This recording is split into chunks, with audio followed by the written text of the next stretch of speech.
अंधभक्ती चांगल्या मार्गाने केली तर सदाचारी आणि वाकड्या मार्गाने केली तर वामाचारी.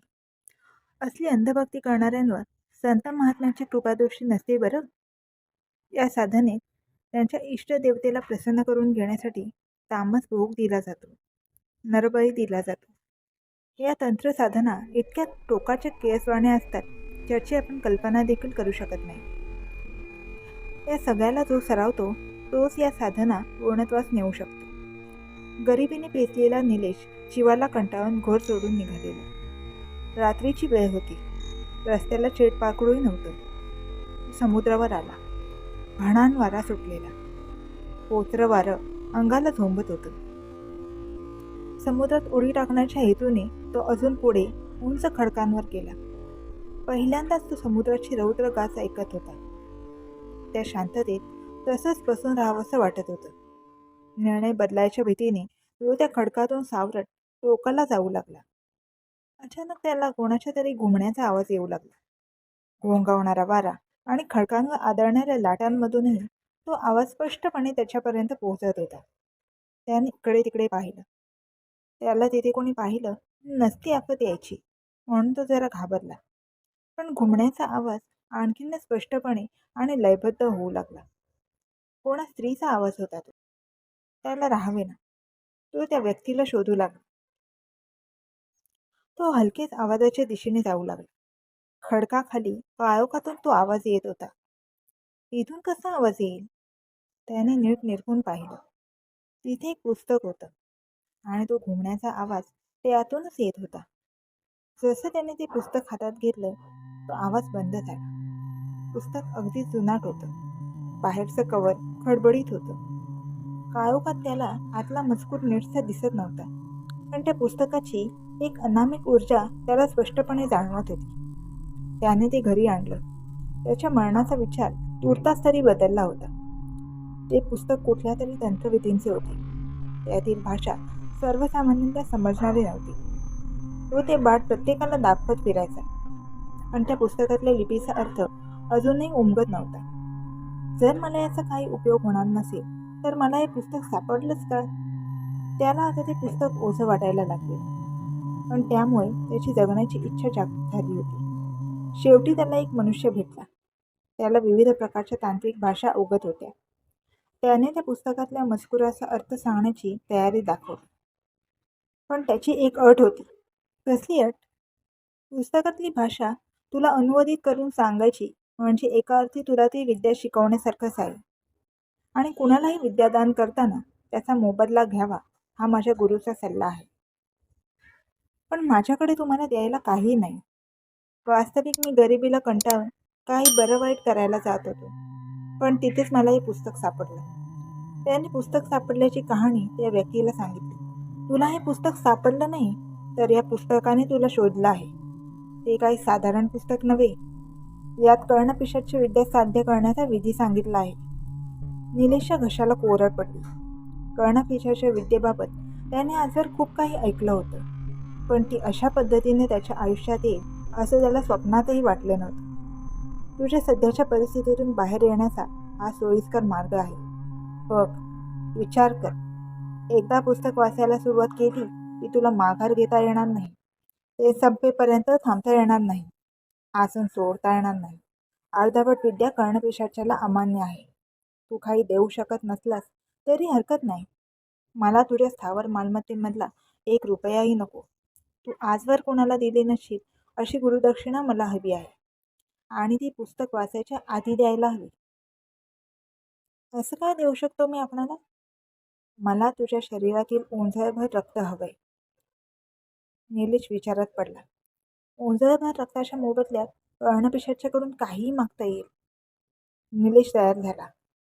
त्या मनुष्याने हस्तांदोलनासाठी हात पुढे केला. निलेशनेही त्याचा हात पुढे केला.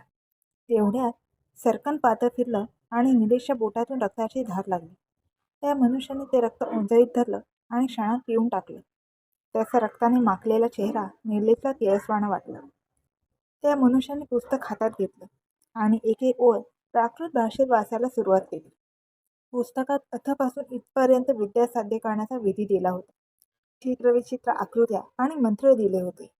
सलग 2 दिवस ते बाळ वाचण्यात गेले. निलेशला आता ती विद्या पूर्णतः समजली होती. आश्चर्य म्हणजे त्याने वाचलेला शब्द त्याला आठवत होता. आता ती साध्य करणं बाकी होते. मी तुला आवश्यक ते ज्ञान दिलंय. आता ते तुला एकट्याला साध्य करायचे.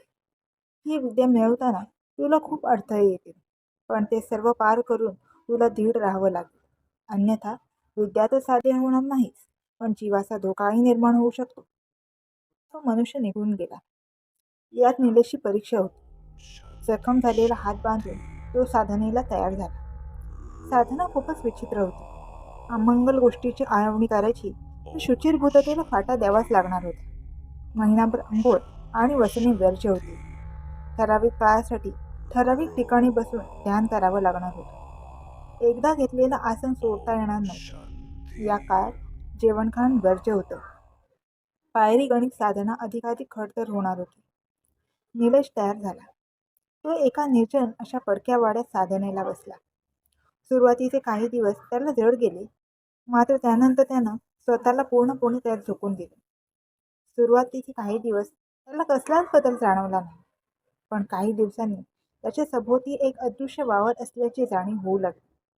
ध्यानाला बसल्यावर डोळ्यासमोर अचकट विस्कट आकृत्या नाचू लागायच्या. त्याला भिवू पाहायच्या, पण तो बदला नाही. 2 दिवस शरीराने कुरकुर केल्यावर त्याला आता भुकेचंही काही वाटेनासं झालं. पुढे अपेयपानाचा संकेत होता. अपेयपान म्हणजे मांस, रुधिर आणि मदिरा. त्याचप्रमाणे स्वतःची विष्ठा व मलमूत्र प्राशन करणे देखील बंधनकारक होते. साधना संपायला अवघे 7 दिवस उरलेले. निलेशला स्वतःचे नावही आठवत नव्हते. रात्रंदिवस त्या देवतेला प्रसन्न करून घेण्यासाठी सोडलेला माणूसपण यामुळे तो पूर्णतः बदलला होता. या अवस्थेत त्याने स्वतःला आरशात जरी पाहिलं असतं तरी शिसार येऊन मागे सरला असता. अंगावरले कपडे तर पहिल्या दिवशीच काढून टाकले. त्यात कित्येक दिवस अंघोळ नाही, जेवण नाही, शरीर कृश झालेलं, डोळे खोल गेलेले, चेहरा ओढलेला दिसत होता. सर्वत्र मलमूत्राचाच दुर्गंध सुटला होता. महिना संपला. त्या दिवशी पौर्णिमा होती. तो ध्यानात होता आणि त्याच्या कानाशी हलकी गुजबूज झाली. त्यानुसार जवळच्याच कोपऱ्यात खणल्यावर त्याला तिथे पैसे, जड जवाहीर व उंची कपडे सापडले. कर्णपिशाचे प्रसन्न झाले होते. आता तो मोठा आसामी बनला. लोकांना त्याच्या अडीअडचणींवर उपाय सांगू लागला. बदल्यात कधी पैशाची तर कधी तामस भोगाची मागणी करून तो त्या पिशाच्याला प्रसन्न करत होता. हळूहळू त्याची परिस्थिती पालटली. अमाप पैसा आला, श्रीमंती आली, नोकर चाकर आले. त्याने स्वतःसाठी एक असिस्टंट ठेवला. पण ठरल्याप्रमाणे अजूनही त्याला महिन्याचे काही दिवस शुचिर्भूतता वर्ज्य होते. अपक्ष भक्षण करणे भाग होते. अशातच एका महिलेला उपाय सांगताना कर्णपिशाच्याने वेगळीच मागणी केली. त्या पिशाच्याला तिच्या योगी स्वतःची कामेच्छा पूर्ण करून घ्यायची होती. आजपर्यंत त्याने मागितलेल्या सर्व गोष्टी निलेशला न कुरकुरता दिल्या होत्या, पण ही मागणी अवास्तव होती आणि निलेशच्या तत्वांच्या विरोधात होती. पण ती नाकारताही येणार नव्हती. त्याने त्या स्त्रीला याबाबत विचारणा केली. त्याचा व्हायचा तोच परिणाम झाला. तिला निलेशच्या चारित्र्यावर संशय आला. त्याला शिवेगाळ करून तिने तिथून काढता पाय घेतला. दुसऱ्या एका स्त्रीच्या वेळेसही पिशाच्याने तीच मागणी केली. यावेळी मात्र निलेशने अवैध मार्गाने त्याची ती मागणी पूर्ण केली. पण आता हे रोजचेच होऊ लागले. ती शक्ती निलेश मार्फत आपल्या सुप्त इच्छा पूर्ण करून घेत होती. त्या सगळ्याचा निलेशच्या तब्येतीवर आणि मानसिकतेवर जबरदस्त परिणाम झाला. तो व्यसनाधीन झाला. दिवस दिवस नशेत राहू लागला. पण त्यामुळे त्याचा पैशांचा ओघ बंद झाला. कारण तो नशेत असला म्हणजे त्या दिवसाच्या त्याच्या सर्व नियोजित भेटी रद्द कराव्या लागत. पैसा होता तोवर त्या पिशाच्याला रोजच्या रोज भोग मिळत होता. लवकरच निलेशकडचा सर्व पैसा संपला. नोकर चाकर सोडून गेले. त्याचा विश्वासू असिस्टंट मात्र त्याच्यासोबत होता. त्याच्या भरभराटीपासून विनाशाचा आलेख त्याने पाहिला होता. तरीही झटपट पैसे कमावण्याची लालसा त्याला खुणावत होती. आता निलेश काहीच करण्याच्या मनस्थितीत नव्हता. तो पूर्णतः व्यसनाच्या आहारी गेलेला. हल्ली त्याला दिवसाढवळ्या देखील ते पिशाच्य त्याच्या आसपास फिरताना दिसायचे. पण आता त्याला त्याची भीती वाटू लागली. ते त्याला पूर्वीसारखं जगायला उद्युक्त करत होतं. कानापाशी सतत गुणगुण करून त्याचं मतपरिवर्तन करू पाहत होतं. पण निलेश बदला नाही. शेवटी ती शक्ती आक्रमक होऊ लागली. एक दिवस ती त्याच्या कानातून त्याच्या डोक्यात शिरली. निलेश वेड्यासारखा वागू लागला. स्वतःचेच कपडे फाडू लागला. घरभर सैरावैरा पळू लागला. अखेर त्याने स्वतःचं डोकं भिंतीवर आपटायला सुरुवात केली. त्याला वेदना तर होत होतीच, पण तरीही तो थांबत नव्हता. त्याच्या शरीरात शिरलेलं पिशाच्च त्याच्याकडून हे करून घेत होतं. त्या सगळ्यात त्याचा दुर्दैवी मृत्यू झाला. निलेशच्या डोक्याच्या चिंधड्या झाल्या होत्या. तरीही घरात रक्ताचा एकही थेंब दिसत नव्हता. घरात सर्व वस्तू अस्ताव्यस्त पडल्या होत्या.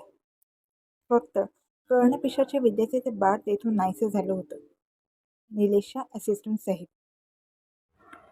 गोष्ट आवडली तर लाईक, सबस्क्राईब आणि शेअर करायला विसरू नका. Happy listening.